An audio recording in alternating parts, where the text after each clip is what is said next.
Boa noite, a paz do Senhor Jesus, hoje terça-feira, né? Eu não sei como foi seu dia hoje, talvez o teu dia foi cansativo, talvez o teu dia hoje você fez muitas coisas, ou talvez hoje o teu dia não rendeu, como podemos dizer assim. Talvez você não conseguiu fazer muitas coisas, mas independente se você conseguiu ou não, a gente venceu mais um dia. O meu dia hoje foi bem produtivo, cheguei agora há pouquinho, a gente esteve ministrando em uma congregação, né, voltado ao Outubro Rosa, encontro de mulheres, e o Senhor falou conosco.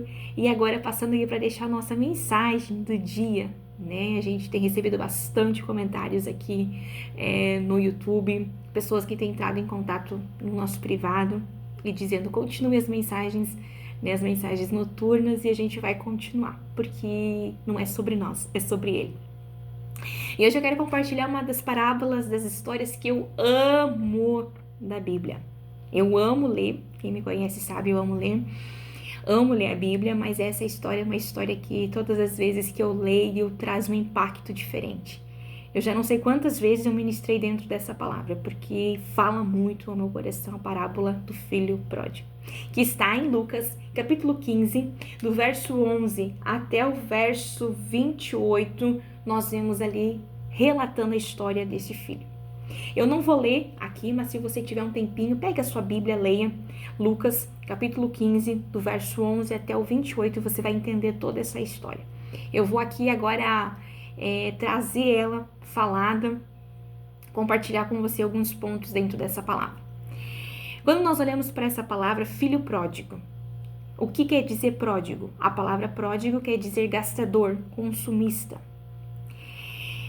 Era um fazendeiro, esse fazendeiro tinha 2 filhos. O seu filho mais novo chega ao pai e diz assim: pai, eu não quero mais ficar aqui, eu quero ir embora e eu quero a minha herança, eu quero aquilo que eu tenho parte, eu quero que o Senhor me dê. Nós sabemos que herança ela só pode ser dividida, ela só pode ser recebida quando a pessoa veio a óbito. Né? Você recebeu uma herança do pai, do vô, independente de quem seja, só tem direito depois que a pessoa veio a óbito. Por quê? Porque os bens eram da pessoa. Como a pessoa não está mais em vida, passa agora para, né, o seu filho, o seu neto, e assim segue. O que chama a atenção é que esse menino, ele chega, ele pede para o pai a sua herança, mas o seu pai era vivo. Seu pai não tinha morrido. E ele chega para o seu pai, fazendeiro, dono de uma grande fazenda, eu imagino uma fazenda linda, né? Quando eu leio essa história, eu tento criar na minha mente uma imagem, e a imagem da fazenda que eu crio é uma fazenda grande, uma fazenda bonita. E esse menino chega e diz: pai, eu não quero mais ficar aqui, eu quero ir embora. Eu quero curtir a vida, eu quero aproveitar a vida. Eu quero ver coisas que eu não vi ainda. E a fazenda eu não quero mais ficar. E ele pede para o pai agora a sua parte. E o seu pai não só ouve, mas como o pai atende o pedido. O pai resolveu dar aquilo que o menino pediu. A metade ou o valor equivalente ao que ele tinha direito na herança. O pai ainda estava em vida.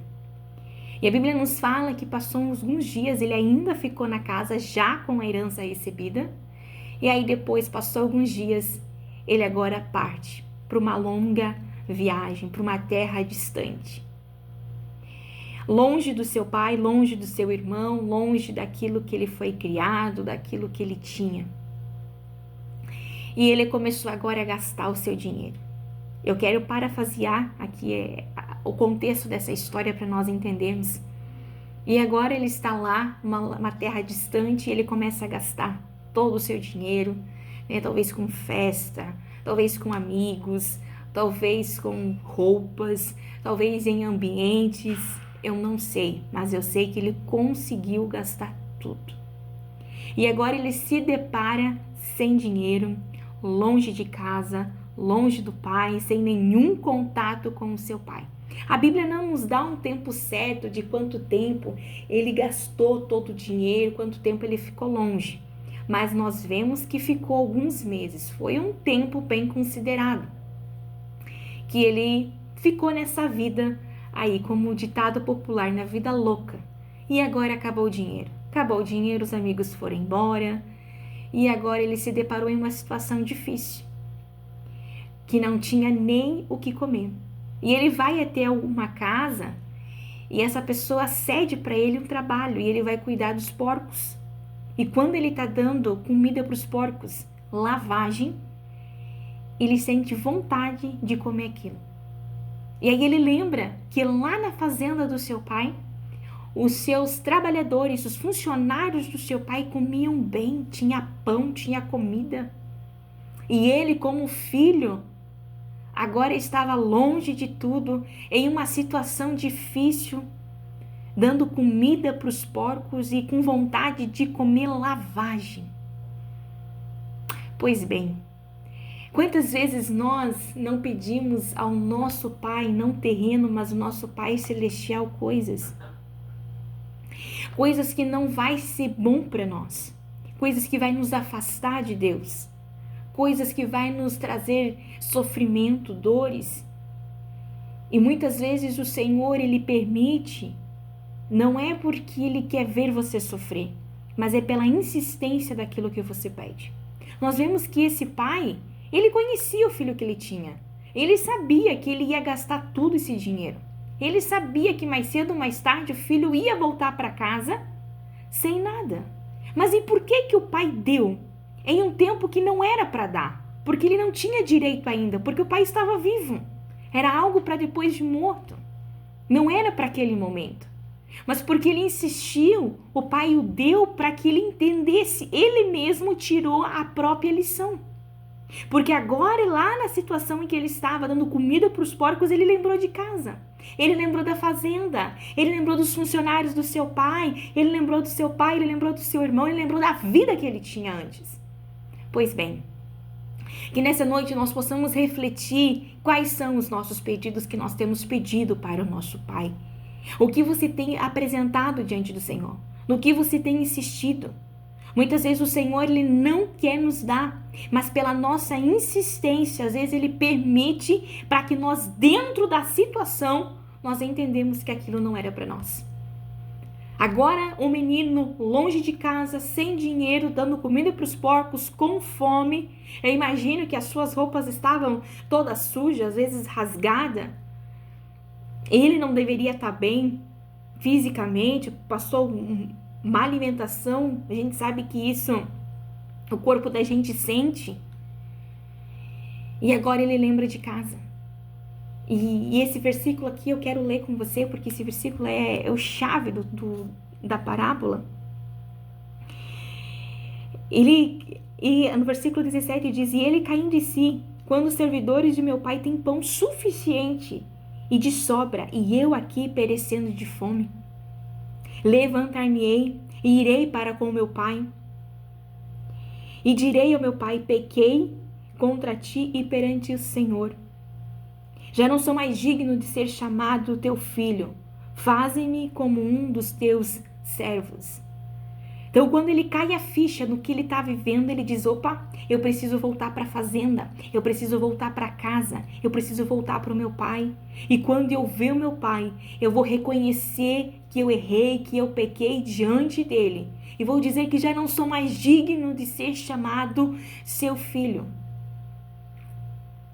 E agora esse menino sai da onde ele está, nessa terra distante. Sabe lá quantos dias ele demorou para chegar? O que ele não passou no trajeto do caminho, das estradas, o que ele não enfrentou. E agora ele volta novamente para a fazenda do seu pai. E agora o seu pai, ele olha de longe, ele vê o seu filho vindo.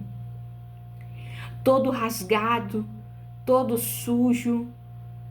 E agora o pai vem correndo ao seu encontro. E a Bíblia nos diz que o seu pai o abraça com compaixão. E agora ele vai falar ao seu pai. Só que o que chama a atenção, porque lá ele ensaia o que ele ia dizer para o seu pai. Mas agora quando ele chega diante do seu pai, eu quero ler aqui,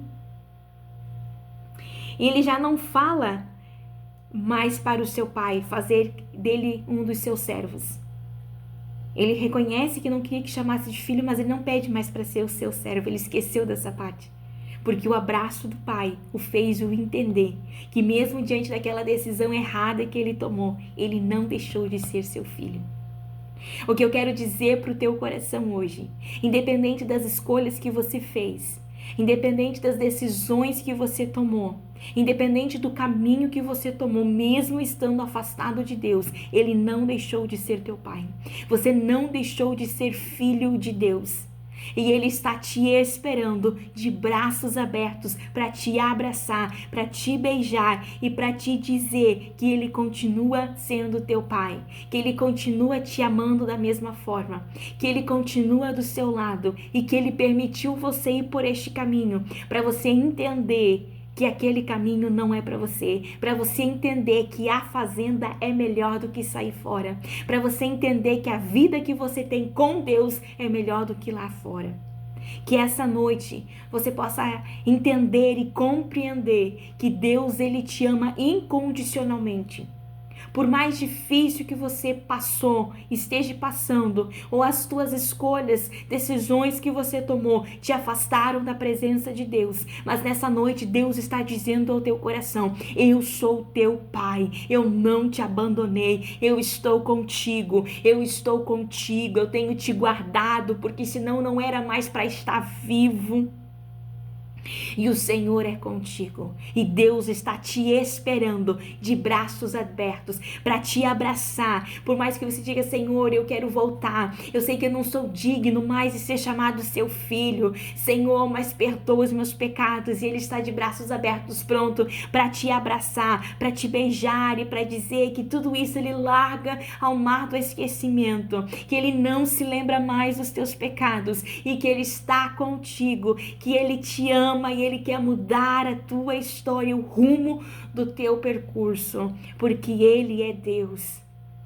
E agora nós vemos que quando esse menino volta para casa, que o seu pai o abraça, que o seu pai o beija, ele reconhece, mas ele já não quer, ele já não fala mais de ser servo, porque o abraço fez ele entender que ele era filho, mesmo ele tendo pedido a herança, mesmo ele tendo andado por todo esse caminho, ter sofrido, ele entendeu que ele continuava sendo filho, e o seu pai era o dono da fazenda. E agora o seu pai diz: olha, manda matar o bezerro mais cevado para fazer uma festa. Traz roupas para ele, traz as sandálias para os seus pés. Traz, porque o meu filho outrora estava perdido, mas agora ele está aqui. E agora a alegria dentro da casa, a festa dentro da casa. É claro que o seu irmão entra em questionamento, não entendendo muito bem, pensando mais, ele estava aqui, ele que pediu para sair, agora voltou, porque aquele que não sai de fora da fazenda não entende aquele que saiu e o caminho que percorreu para chegar até aí. Aleluia, mas ele está ali e agora ele está com o seu pai e a festa, a alegria dentro da casa. Deus está te esperando de braços abertos. Deus está dizendo para você: eu nunca te esqueci, eu nunca te abandonei. Eu sou teu pai. Pode me chamar, pode chamar, pode clamar por socorro, porque Ele virá ao teu encontro, Ele trará socorro, Ele trará provisão, Ele trará providência, Ele trará o cuidado, Ele trará tudo, porque Ele é Deus, Ele é o teu Pai, Ele te ama e Ele está contigo sim. E todas as vozes que são o contrário disso não provém do Senhor. Não aceite palavras ao contrário disso. Você é filho, você é filha, você tem um pai, você tem uma herança, você tem um Deus que está contigo. Que nessa noite nós possamos guardar essa palavra no nosso coração e que você entenda que Deus está contigo. Ele é o teu pai.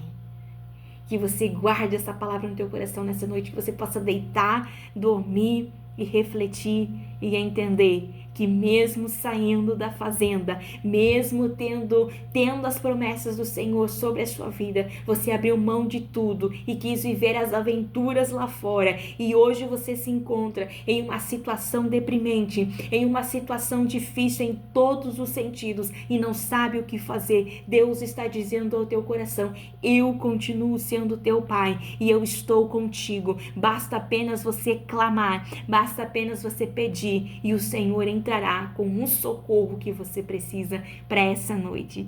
Deus abençoe tua vida, Deus abençoe tua casa, uma boa noite de sono, de descanso, e amanhã nós nos encontramos aqui novamente.